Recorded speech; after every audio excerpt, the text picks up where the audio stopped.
The following is presented by Motion Sports Network.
What is up, everybody? Hey, it's me. It's America's most adorable co-host. Hey, I wanted to jump on today because this is one of the biggest days of the year. Greg, hey man, I'm glad you could join me. Hey, I was just starting off with saying this is like one of the biggest days of the year. And it's not because today is the beginning of daylight saving time. And just keep this in mind. It's daylight saving time. There's no S. If you say daylight savings time, you're a rube and a boob and a dummy. Daylight saving time. Be correct. The one lesson in life I can teach you is learn to be correct. Daylight saving time, Lido Pizza. So, Greg, how are things down in sunny Florida, bud? I'm not hearing you, Greg. All right, he'll get a mic fixed. Interrupt me when you can hear me, bud. So, all right, everyone, I wanted to jump on because today, not just because it's the beginning of daylight saving time, but because today, just about 6 o'clock, about an hour and a half back now, the NCAA and CBS released the brackets for the 2022 Men's National Basketball Championship, otherwise known as March Madness, and the road to the Final Four. So, I eat this stuff up. I'm all over the place. I got brackets. I got notes. I'm writing stuff. I will talk myself in and out of picks and I should be on. I hear you, Greg. You're here, buddy. Yeah, man. Yeah, all dude, right. Hey, man. man. Have you got a chance to look at and maybe digest a little bit, some first impressions of the March Madness bracket that we just saw here about 6 o'clock? Here's what I'm gonna do. Let's just show you my picks. I'm done with okay. All right. Let me see your picks. I'm not that far into it yet. That was my next thing. I wanted to go and do that. I'm probably going to go and do that live when we do the big show tomorrow night. I'll give here's mine, man. I mean, I got Gonzaga, I got Arizona, and I've got Auburn and Purdue in my Final Four, man. Hold on. Hey, Greg, I'm going to need you to give me that again in just 1 second because I was interrupted, of all things, by my daughter sending me a text. Let me read this is from CBSSports.com. Tom Brady calls off retirement. 7-time Super Bowl champion quarterback says he's returning.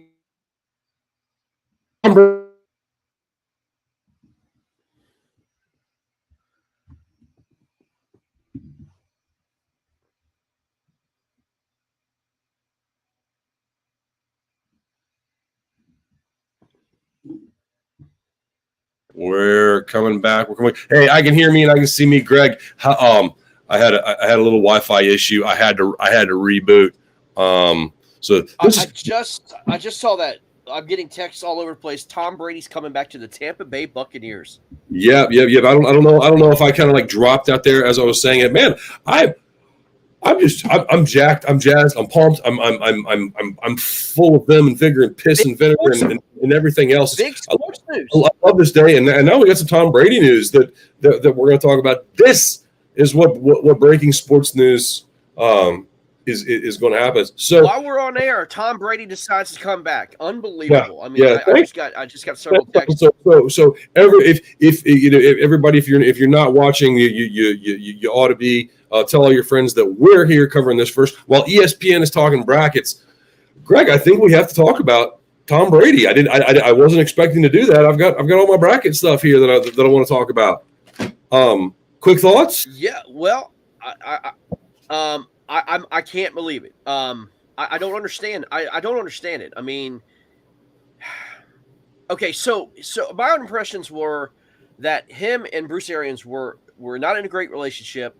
Tom Brady was very frustrated with what happened. He had a lot of disagreements with what was going on last year, and it caused him into retirement, right?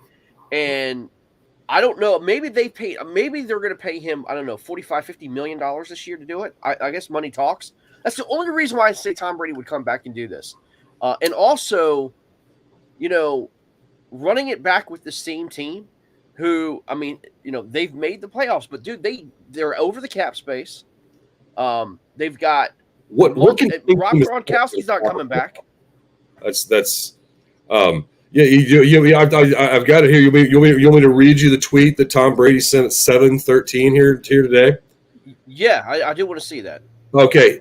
These past 2 months, I've realized my place is still on the field and not in the stands. That time will come, but it is not now. I love my teammates, and I love my supportive family.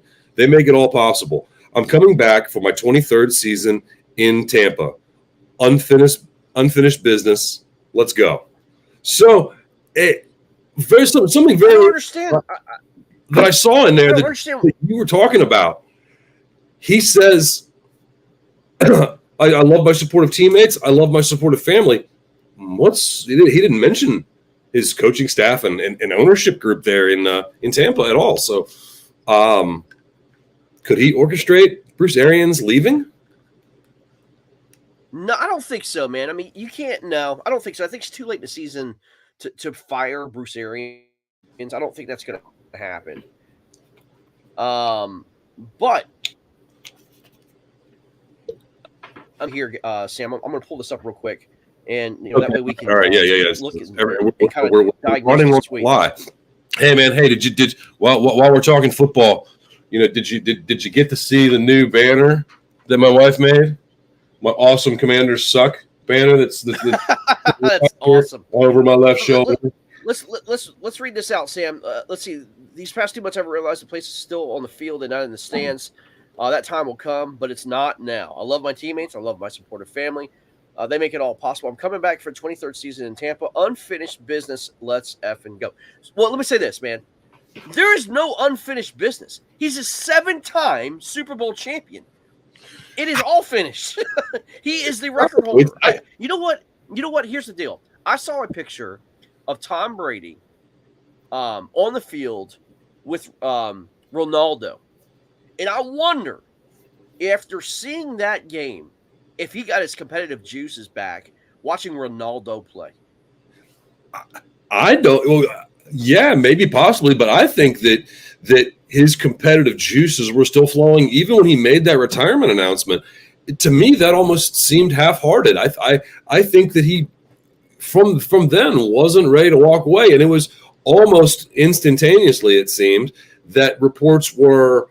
Hey, maybe Brady comes back. This isn't exactly set in stone yet for Brady. I think it was a snap decision for him. And as he spent time thinking about it, he realized, man, I still want to play some football. And I mean, suppose. Well, okay, was did his quality of play last year diminish to the point where you thought he would need to be retiring and stepping down? Right. No. I think that's what it is, man. I think his competitive drive, knowing the fact that he did not um, get the fullest out of his potential. I think that's what it is. Yeah. The fullest out of his potential, and I think there's this bitterness. That's not the way he wanted to end. I still think Tom Brady wants to go out on top. And again, now the question is, does Rob Gronkowski come back? I don't think Rob's got another year in him. I think he does. He may not play the full 17 games, but you don't need him. I don't think you need him to play 17. You need him to play the last 5 or 6 and get ready for the playoffs. Who knows? But this is huge breaking news, Sam. The greatest quarterback in NFL history is coming back after announcing his retirement. And he may have talked to Brett Favre. He may have talked to, John Elway. He may have talked to, all these big, huge quarterbacks, and they all probably say, I wish I could still play today. I mean, like Kurt Warner and all these guys. I mean, they always get on air and say, I wish I could still play today. Tom is in physical peak shape still. Again, had an amazing season last year. Unfortunately, it fell short in the playoffs. But I think he looked at his division. Check this out. Well, I think it's more than that. I think it's more than looking at his division. But go ahead here. New Orleans doesn't have a quarterback. Yep. Carolina doesn't have a quarterback. Yep. Right. Tampa is squandering. Other than with what they have. Right. I don't know if anybody has a chance to win that division other than Tampa. There's 6 wins right there for Tampa. Just in that division. So that's pretty easy. And I think when you said Atlanta still has Matt Ryan, doesn't have any talent around him whatsoever. Oh, and so I mean, I think Tom could come back and said, "Look, I can easily win this division. We're definitely going to the playoffs, and let's see what happens." Because and another thing too, Sam, check this out. I think he also looked at the whole NFC as a whole. That's Aaron Rodgers. Yep. Yeah, Aaron Rodgers did come back going to Green Bay, but dude, all the good young quarterbacks are in the AFC, and he thinks he could probably make it back to the Super Bowl, no question. All he has to do is get through Green Bay. Because I really don't think the Rams are going to be able to reload their team next year as they loaded themselves up for this year. Dallas, no. You think Dallas a top contending? Who in the NFC are you worried about? Green Bay, and that's probably the list. Yeah. If you're Tom Brady, guys, those of you just joining us, Tom Brady just a few minutes ago put out a tweet saying that he's coming back to the NFL. We just got on air. We were getting ready to talk about the NCAA bracket. We're going to still talk about that, guys. But this is a huge breaking news that just happened while we're on air. And, man, this is going to, this turns all tides, man. I mean, I know this is, maybe this is overstating, again, he's 44 years old, Sam. He's our age. He's going to turn 45 in the NFL. Wow. He's going to turn 45 years old once he is playing in the NFL this season. That is an absolutely incredible thing. And also, too, I think is this. I think, again, it might be brand base. He still wants to proceed with this TB12 thing. And I don't think, he did not control the narrative, dude. Like, when it first came out, remember Adam Schefter and reported that Tom Brady was leaving. And then Tom Brady did an absolute terrible job not thanking the Patriot fans, not thanking Robert Kraft, not thanking all these different things. And I don't think he was ready for that retirement official, big announcement. And I think it kind of got leaked out. And, I don't think I think that was a bitter taste in his mouth. And I think he wanted to kind of hit the reset button, redo it again, and then come out saying, look, it's and control the narrative and then promote his businesses and so forth. I think he wants just to hit the reset button again, dude, and do it all over again. What do you think? Yeah, and something else is we're just sitting here thinking about this. Hey, whoops, no, shut up, you. Okay, hey, I just started hearing you again out of my phone, man. All right, okay. I don't necessarily think that this is part of Tom Brady's character, and I don't think if you're an NFL player that you would necessarily do this, but think about it. what if what if we hear in the next week or so he says, "I'm coming back one more year. You know, I'm going to put the band back together down in Tampa. We're going to get it everything that we have to win it one last time. One last time before I ride off into the sunset." Then he can take that kind of retirement tour, and get. I mean, he had a lot of the spotlight and limelight on him this season. What if he gets it all? You're talking about him building that TB12 brand. That's a way to get it. Would you do that? Would you say I'm going for one last shot, or I mean, because really he can't play 24, 25 years, can he? No, man, no. I mean, look, you have to be narcissistic and to be a good player, right? You have to, like invest in yourself, and you have to be, completely all about yourself to be that kind of star athlete. Look at Tiger Woods, look at Michael Jordan, Tom Brady. I mean, they all have this narcissistic attitude. And again, I think it is, Sam, truly do. I think it is the fact that he did not control the message when he retired. And I think he hated that.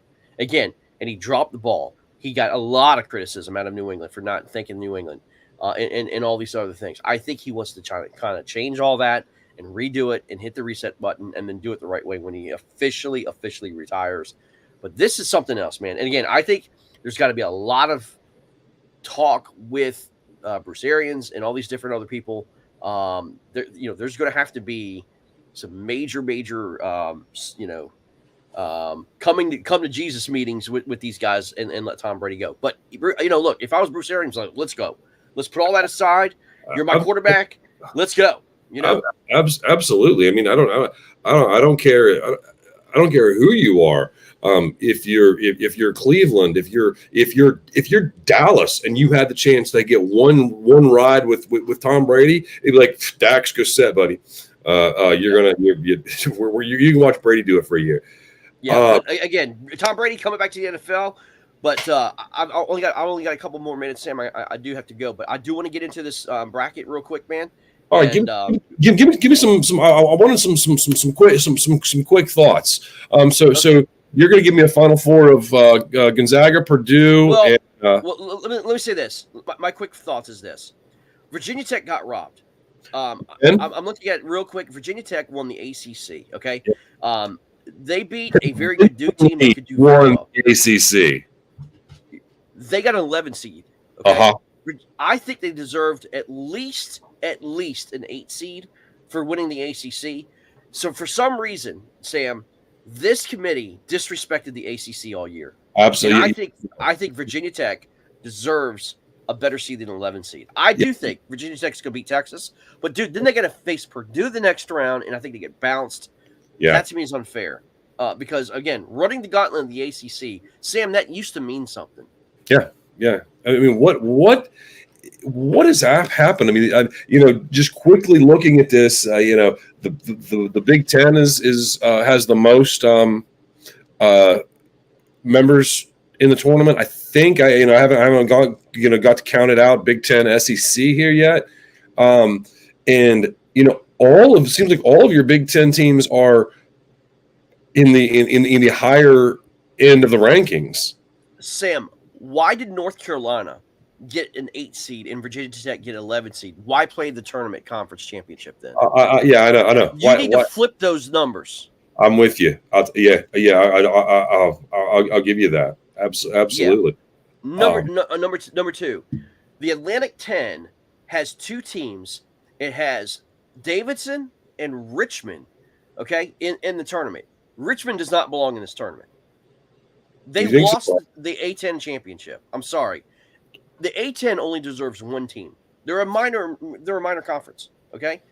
They have Richmond at 12. They don't deserve that spot. But the Atlantic 10 used to be a pretty darn good conference, and I think they've slipped them off. Davidson destroyed that conference. Mm-hmm. Like, it was hands down. Davidson destroyed that conference. So I think Richmond doesn't belong. Davidson's only getting a 10 seed. And Richmond's getting a 12 seed. Now, look, as I say that, I do believe Richmond does beat Iowa because I think Richmond during the tournament, the A10 tournament, they were in the A10 championship against Davidson. They deserve. I think they're going to beat Iowa. Iowa's a fake team. I think Iowa's fake. Iowa just won the Big Ten. I think Iowa's fake. Yeah. Okay. All right. That's a hard thing to think about. We just saw that game just ends, and here come the brackets, and I want to give all this love to Iowa, Yep. but that's why I've got. I think Purdue is the make, and then I sit and think about it. Yeah, I think Purdue's the shining star of the Big Ten. Just going up here real quick, this is beginning of the bracket, guys. This is for me. This is my picks.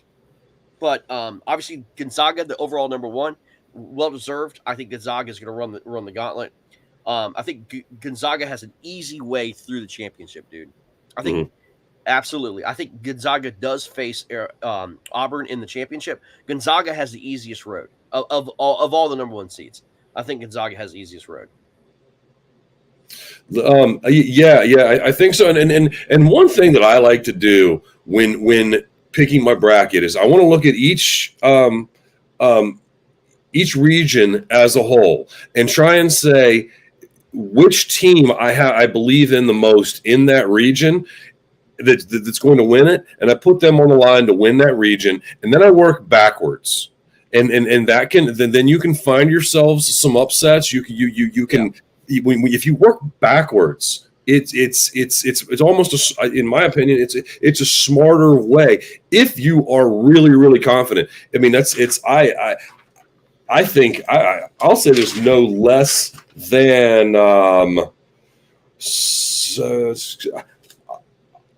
I'd say no less than 8 teams that would not surprise me to be playing on championship night.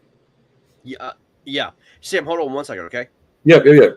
So, all right, Greg's gonna drop. He's got something to do. So let me. We started off talking with how about Virginia Tech getting disrespected? I think there's some other disrespect things that happen there. What we said, the ACC as a whole, Virginia Tech and North Carolina. I also think it was a little bit disrespectful to put Duke in the same region as Gonzaga, the overall number one seed.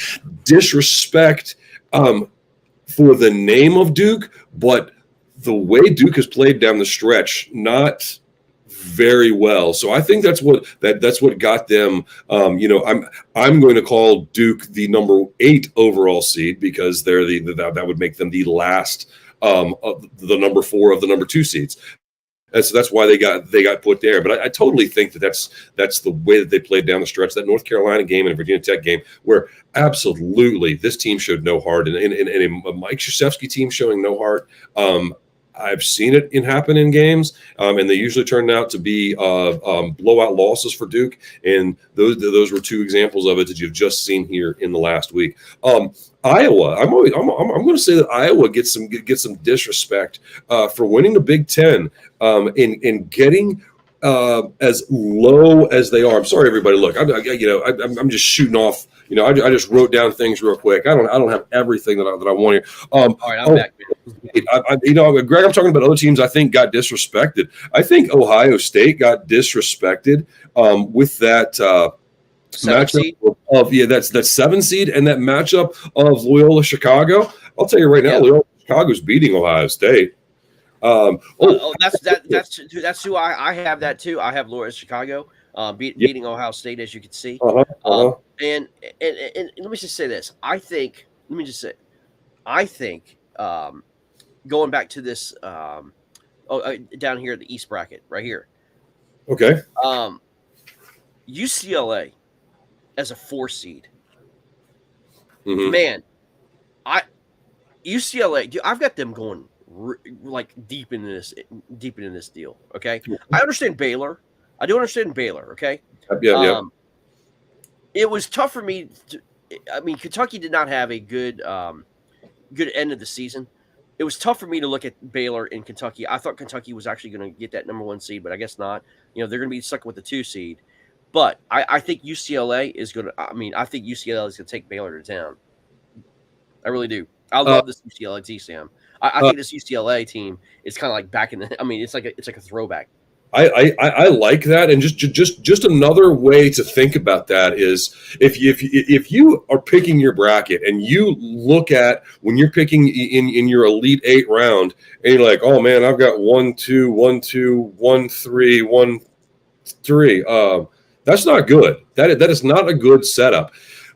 Not all of your 1s, 2s, 3s, and 4s are going to make it to the Sweet 16, and you're not going to see. I will almost bet you that there will not be a single 1 versus 2 matchup in this tournament on come Elite Eight weekend. Well, I've got 1, 2. I've got Auburn. I love this Auburn team. Bruce Pearl's doing a fantastic job. He's got these boys rolling. Arizona and Auburn. I got Purdue, which I've always been on Purdue since day one, and Gonzaga. But I think the hardest conference by far to pick was the Midwest. I think the Midwest is going to get blown up. I mean, I see some teams like some major upsets coming out of this Midwest, man.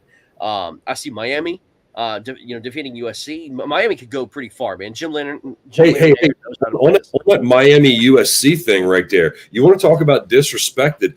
Do you know where that game is being played? It's out in Midwest, man. It's Indianapolis, isn't it? How about Greenville, South Carolina?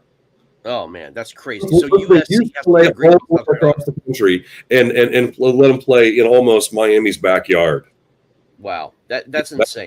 That's a disrespect. So Miami. See, I call the Midwest. I think it's the easiest of the 4 regions. The easiest for your top seeds, your Kansas, Auburn, to get through and possibly play each other for the right to go to the Final Four, because everything else is totally up in the air. Those teams, there's going to be a ton of upsets coming out of that Midwest. Guys, here's the upset I think could happen. Even though I picked the 4-13, I picked the 4 seed to Providence. I think South Dakota State could beat Providence, guys. The 4-13 matchup, you could see the 13 seed advancing here. If you're gambling, man, whatever that spread is, obviously Providence is going to be favored. They might be favored by 9 or 10. You take South Dakota State, man. They are a great, fast running team. They play great defense, and take the under, guys. Take the under in this game. Take South Dakota State and the under, and I think you're going to cash in. I don't like Wisconsin's matchup with Colgate there in the Midwest. I agree, man. I agree wholeheartedly. Again, I think this whole Midwest bracket is going to be a gauntlet. This is going to be the hardest one. I think this right here is going to be, for everybody, it's going to be very hard for people to pick, man. I really do. It's going to be hard to pick correct, but when you talk about picking your Final Four, who's going to the Final Four there out of the Midwest, I think that's going to be pretty easy. Where did I have that one at? I've got stuff everywhere. I've got like 6 pages, and these brackets just popped out at 6 o'clock, man. So hold on 1 second. Okay. Oh, hey, there's Oshie. Hey, there. Look. When Greg is off in Motion Sports Mobile Command, you never know what's going to happen. The wife, the kids, the dogs, they're all down there too. So it's everybody's getting to share space inside of Motion Sports Mobile Command. So, but look, you're watching this because you don't want to see the polished professional, the Jay Billises, and I'm going to talk and look at my suit I've got on. No, screw that. I've got a shirt on that I got my Under Armour sweatshirt on that just was washed. So I am wearing clean clothes. But look, this is sports talk, sports coverage by sports fans, for sport fans. I don't have all the numbers. I can't spit these crazy stats out at you, because I think that you let stats get in your way and get in your head and get in your mind too much. So this is a big time feeling kind of thing. NCAA March Madness. Oh boy! All right. So let me go back. Some of my other disrespected teams. Auburn. I don't like. I think that's a little bit of disrespect putting them in that bracket. Or region to have to face Kansas there in the end. I think that's one of your only teams that's I think it's one of your number 2 seeds with a best chance to get through. I'm even going to put, and I'm on the record here as being a Duke fan, and I want to see something really, really good happen for Mike Krzyzewski in his final year. Before last night's ACC championship game, I would have said I can see Duke going to the Final Four, going and winning this, and Krzyzewski riding out as a winner. I don't think that as much now. My brackets are usually, how do I get Duke to the end and win this thing? But this year I can't do that. So the team I always pick to win, I'm definitely not going to be picking to win this year. In fact, I'm going to put Duke on upset alert as the number 2 seed against Cal State Fullerton. It's a heart thing, and I already talked about that. Jag on, man. I've already the 30-minute mark. It was really planning on just a quick 30 minutes here, but dag on, Tom Brady had to pop out.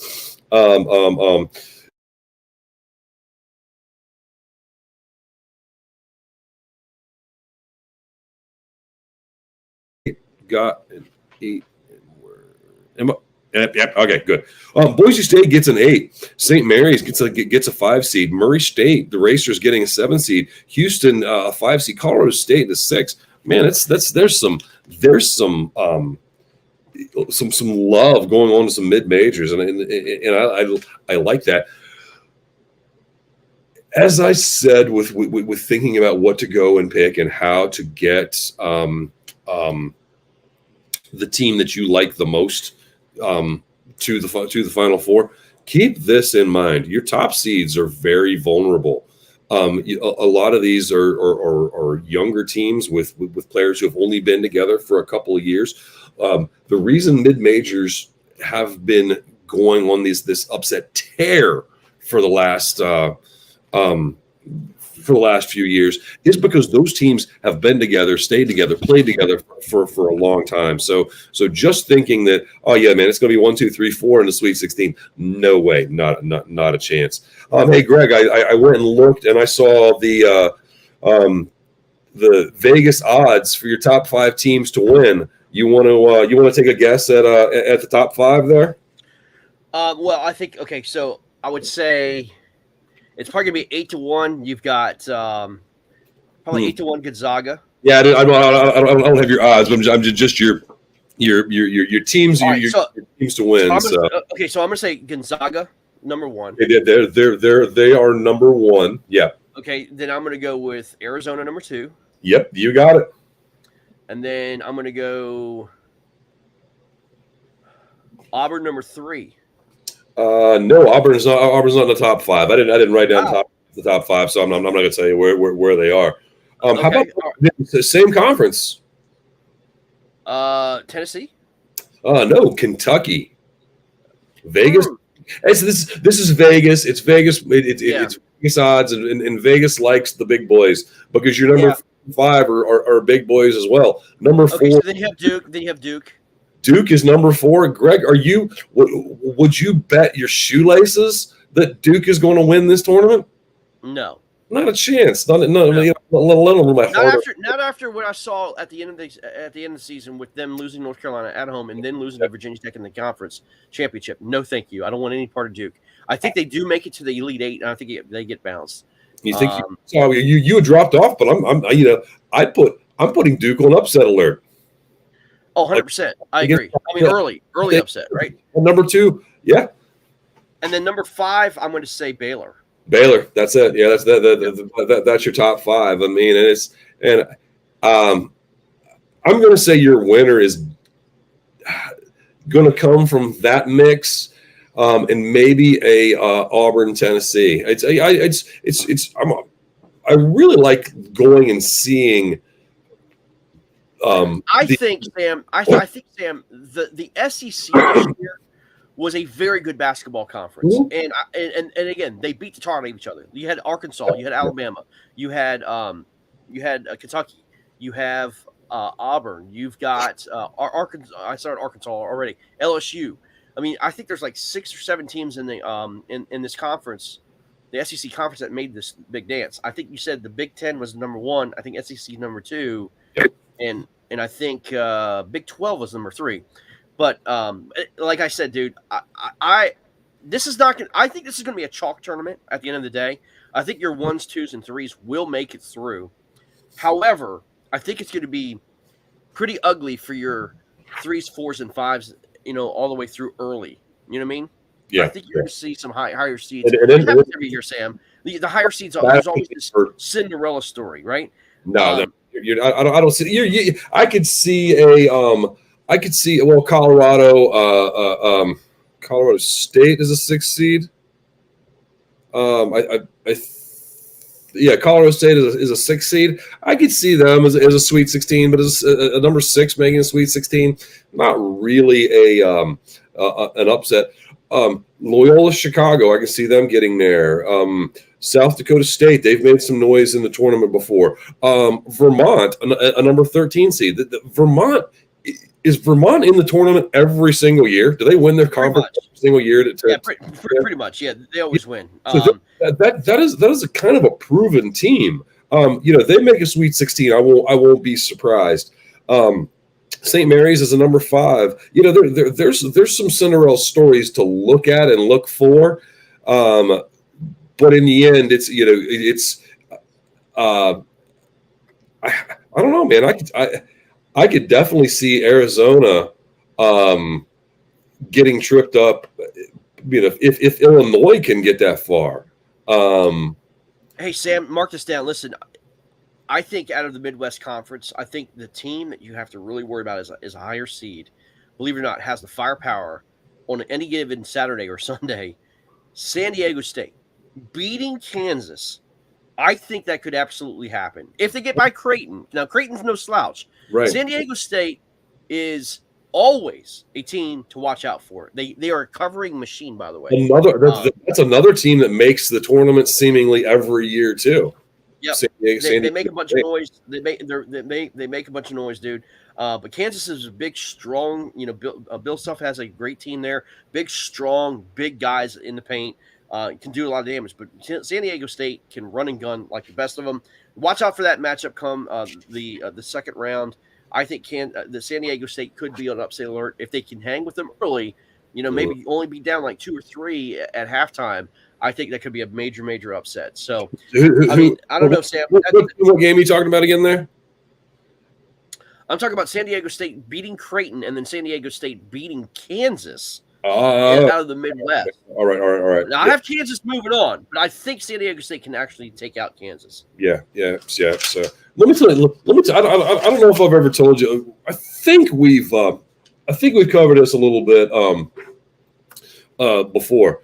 But I'm gonna pick my bracket, and I'm gonna be sitting in front of the TV come noon on Thursday and Friday and watching games. But if I pick Arkansas to beat Vermont, but Vermont's got the lead or is close in the closing couple minutes of that game, I start rooting for Vermont. I root against my bracket, and I root for upsets. Yeah. Is that one of the craziest things that you've thought or ever heard? But I love these teams that can steal those wins like that. I agree with you. And here's another team I want you guys to pay attention about. Again, a Jay Billis special. San Francisco, the 10 seed. This team out of the East, they're taking on Murray State the first round. San Francisco, again, could beat Kentucky if they get through. Your matchups. They could upset Kentucky. It's a 2-10 matchup. Yeah. Oh, could take a Kentucky. Yeah. That's and you 20 years ago, you would be crazy to say that San Francisco is going to beat Kentucky. But if you have paid attention to these mid-major schools get these recruit rejects from the major blue schools, and they've got something to prove every single year. And Sam, it happens every single year. It happens all the time. These kids from San Francisco were rejected by USC. These kids from San Francisco were rejected by UCLA. They could have been easily on that team, but for one reason or another, they didn't get recruited. They have something to prove. And I'm telling you something, guys. These little mid majors, they're dangerous. They're dangerous, and a lot of your NBA players don't come from these blue collar schools. They come from these like mid major schools. Where'd Steph Curry come from? That's what I was going to say. Steph Curry Davidson. almost beat Duke for a national championship by himself. Yep. Yeah. By himself. Exactly. Absolutely. Yes. Yeah. I totally would not be surprised to get to Sweet 16 weekend and have 3 number ones and 2 number twos left when we're looking at a Sweet 16. Would not surprise me. Nothing is going to surprise me because I've seen this. I've seen these teams. I mean, heck, UVA got bounced 4 years ago now, was it? As a number 1 seed. That had never happened. Your 2-15 matchups are getting better, getting tougher. Let alone talk about your 5-12s, your 4-13s, 6-11s, 7-10s. Every single one of those could be an upset this year and would not surprise me one bit. Any team. Well, this bracket more so than anybody this year. No. This is the year of parity, Sam. This is the year of parity. There's really no one I can sit there and say, even the Gonzaga. Gonzaga's number 1 overall. I think Gonzaga can go down at any time. I have them winning the whole thing. It scares me to death again. I mean, they could easily get bounced by, like a Baylor, or I've got UCLA out there too. I mean, look, or Purdue. I got Purdue. They could easily get bounced by anybody like that, man. I mean, who knows? Again, I mean, as you know, the NCAA March Madness is crazy. It happens every year. There's always going to be that Cinderella school, man. And again, I'm excited for it.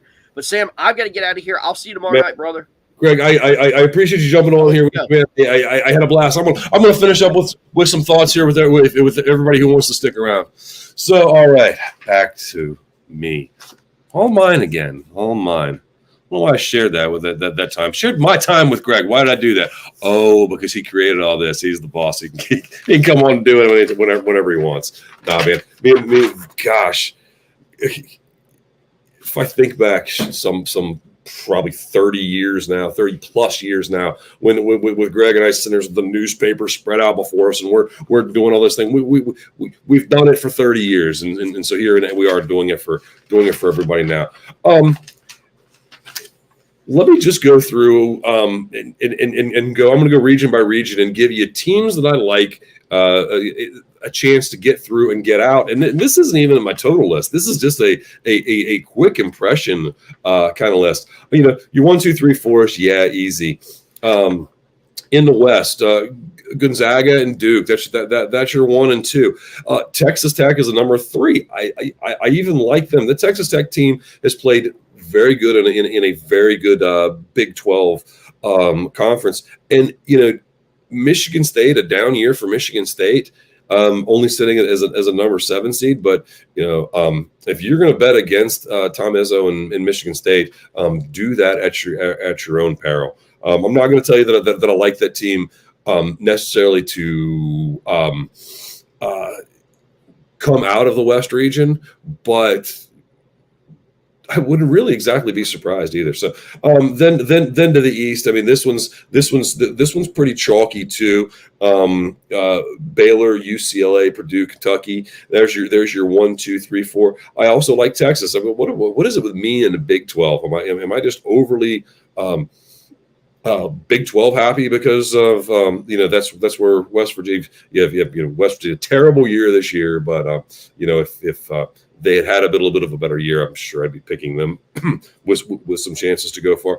And as we talk about some of the crazy things that can happen, the crazy upsets and stuff like this, and we said how Virginia Tech got disrespected with that 11 seed.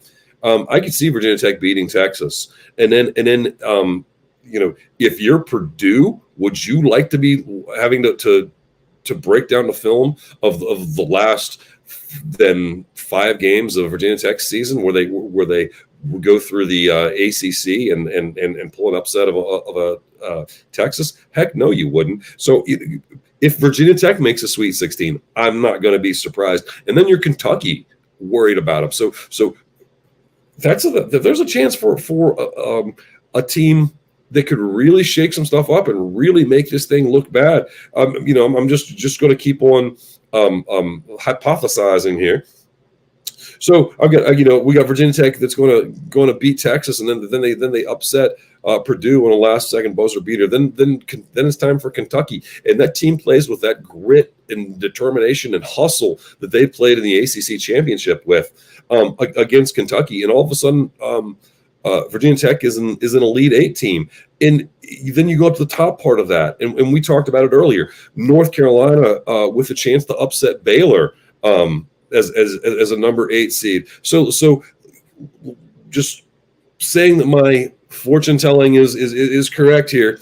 And I've got Virginia Tech who makes it out of the bottom part of that bracket. North Carolina upsets Baylor. St. Mary's, UCLA. So North Carolina State and UCLA. I mean, we've seen lots of North Carolina. Maybe it's called North Carolina State, UNC. We've seen lots of UNC UCLA games. UCLA then squeaks one out versus North Carolina, and here's this plucky Virginia Tech team that absolutely nobody in the world thought should be anywhere. And for the right to go to the Final Four, it's number 4 UCLA, number 11 Virginia Tech. Look, it's not called March, we know what's going to happen. It's called March Madness for a reason. These wild and crazy things can happen. So as crazy as I have just predicted a UCLA Virginia Tech Elite Eight matchup, wilder things have happened. So do not at all be surprised. But in the East, you've got some really, really powerful teams. In the East, Baylor, UCLA, Texas, Purdue, Kentucky. In the South, I think this one's going to kind of probably go a little more chalk than most of your other brackets. Chattanooga has a chance there, but Illinois, I like that team. The teams that come out of the Big Ten, the SEC, the Big 12, the Pac-10, Pac-12.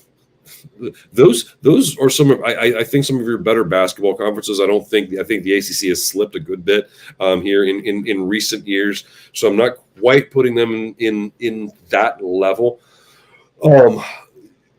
But hey, I like I'm really liking Tennessee coming out of the South. Tennessee Arizona matchup looks very probable to me. As does a Illinois and or Houston upsetting Arizona. Then when it comes to Sweet 16 time, there's this thing it's going to be a blast. It's going to be fun. That's why it's actually I took Thursday, Friday off work because there was some days I wanted to take off without even realizing it was this. But these are days that I take off all the time. I treat this thing almost like the Super Bowl. We're gonna make all the food. We're gonna make all the snacks. We're gonna have all the beer. The spread is gonna look almost like it was Super Bowl night when the Thursday, Friday games come around, and just my wife and I we have an amazing time with this every year. And as I said, it's not just me who roots for the upsets. It's her that roots for some of these upsets too. And so I asked her, and she's sitting here watching the selection show right along with me. And so I said, I want to know some of your thoughts. She was just running them off real quick, and sometimes that less analytical side is what the less analytical side, your brain doesn't get in your way. Us sports nerds think we know what's going to happen with the brackets. Trust me, follow my bracket. This is the winning bracket. But that's why you'll see you'll see a guy, his wife, who's not a sports fan at all. She's like, fill a bracket out too, and the kids will fill a bracket out, and then come when it's time for the Sweet 16 games, he's looking at his bracket that he's crumbled up 3 or 4 times, and she's like, oh my gosh, I've done really well here, and look, little Timmy and little Susie, they've done better than you have too here, Dad. What's wrong? I thought you knew all about sports. Because they're not thinking. They're going more off of the team that's got the fluffier mascot, or man, I really like the time that we spent in Chattanooga, so I'm going to pick Chattanooga to win. So some of the things that I asked her for that she gave me, she's going to say she's got Gonzaga winning the whole thing. She said Gonzaga. I it was Friday night when we were talking about some stuff and just looking at some stuff. She's like, I got Gonzaga winning this thing right straight off. She's saying that Chattanooga is going to upset Illinois. That's a definite upset. That's one of the high probability of upsets that I'm going to think as well. And she's also telling me Loyola of Chicago upsetting Ohio State. I'm totally on board with that one too. And she's telling me Rutgers squeaking out of that first 4 game with Notre Dame, beating Alabama.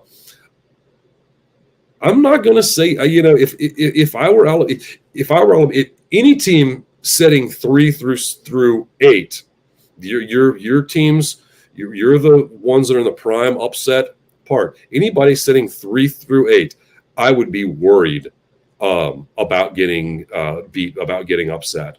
It's just the NCAA is just way too. It's way too even. I like Gonzaga a lot, but I don't think that I don't think that Gonzaga is unbeatable. I like Kansas. I think Kansas had a very good Big 12 tournament. I like it. I like all of the number 1 seeds. Maybe with the exception of Baylor, I think that they're probably the weakest of your number 1 teams, but only by a little bit. But I can't find a number 2 or a 3 team that I would put ahead of Baylor. If Duke could have got it done versus Virginia Tech, then I could say Duke being the number 1. That's how far. And I call Duke the worst of the number 2 seeds. That's how much that loss hurts when in seeding as comes this time of year. Man, I seriously can't wait. I think every one of these games has the potential to be a very good game, to get some great basketball. So I don't know if I should shield for them or not. Oh, screw it. Why the heck not? Look, if you all these games are scattered across your TBSs, your TNTs, your Spikes, and True TV, I think it is. But I myself, I'm a subscriber to Paramount Plus. I really like it. There's lots of great TV in there. But that is the one spot to go. I'm in the Paramount Plus app to watch all my basketball, and I don't have to worry about flipping stations. It's just press a couple buttons and I've got the next game on. It's way better for us today than it was 15, 20 years ago. If the game that you were watching, if you were watching a 1-16 game and that was just an absolute stinker, you would hope against hope that they would flip over to some good game. But if it was, if you lived, if living here in the DC area, if it was a Georgetown or it was a Maryland game, that's what we were going to watch. We were going to watch it tape to tape. They weren't going to be cutting away from that here in this area. So we were absolutely screwed. It's so much better the fact that we can go and watch all these things and go to a bar where they're going to have every game on all right at the same time too. It's just so much fun. This weekend is probably this coming weekend is one of the most fun for sports fans of the entire year. And when I say sports fans, I don't just mean sports fans. My wife, who is she's knowledgeable about sports, but I call her more sports tolerating. Me watching sports. This is appointment viewing for her, and it's not just something we've got into the last couple of years. Heck no, man. We've been doing this. We've been watching basketball like this for 17 years now. This the whole time that we've been married. This is our weekend where we have a good time with it, and it's a lot of fun. And it's a way to bring the family together for something that we guys like, I guess. So, if your wife isn't necessarily into sports and necessarily into basketball, hand her a bracket. Ask her to fill one out and tell her that you're gonna enter her as in the pool with the guys at work, and I guarantee you that she's gonna be watching some basketball with you. Come here Thursday and Friday, because she's gonna want to know if Davidson it did well and beat Michigan State because her grandmother married a Davidson, so anything like that. But man, so everybody. We're going to be back tomorrow night. I'm going to have myself a bracket. I'm going to do my analytics and my backwards calculating of who's going to get there. Like I told you, I'm going to have all mine set up to tomorrow. We're going to pretty much we'll have a little more Tom Brady to talk about tomorrow night, I'm sure. But it's again going to be very, very, very heavy basketball. This was just some quick initial thoughts on it. So. Everybody, if you took the time to join me tonight, man, I really appreciate it. I had a great time. I hope everybody else did. I hope everybody who's got to watch this has had some fun. So make sure you join us tomorrow night when we're back with Motion Sports, the show, on all of the social networks right down there on the bottom. Make sure that you're following.